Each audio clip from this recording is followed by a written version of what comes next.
This is one of those things where it's like, if you have the money, you want something special, splurge for it, but it's also $400 for a t-shirt. Let me tell you how much this Acne Studio shirt really costs to make.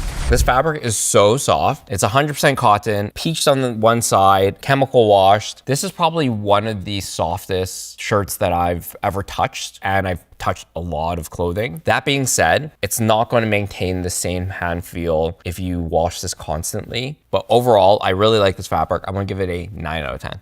Like, this is probably the worst place to try to put a logo and keep it square. There's just not a lot of close points of measure to ensure that it's going to be straight. For workmanship, this was made in Portugal. The sewing is pretty good. The only thing that really threw this off was the logo. Because the logo was screwed on crooked, they removed it and then sewed it on again straight, but you left puncture marks in the fabric. When your intention is to retail this for hundreds of dollars, it really should be crafted well. So for workmanship, I'm gonna have to give it a 6 out of 10. You're gonna hear terms called mineral washing, acid washing. These are all different types of chemicals you're going to use to change the aesthetic of a shirt. For design, it's a t-shirt. But where it really shines is the fabric's hand feel, the wash. It definitely took a lot of time to perfect this particular wash, and that's what really elevates this product. So for design, I'm gonna give it a 10 out of 10. This is definitely not an easy shirt to make. I would say this would cost around $20 to $25 to make this shirt in Portugal. For value at $410 Canadian is definitely not cheap. However, if you are into very unique fashion pieces, and there's definitely a market for that, I think this is very well made overall. Just pay attention to the logo. I'm gonna give value a 5 out of 10.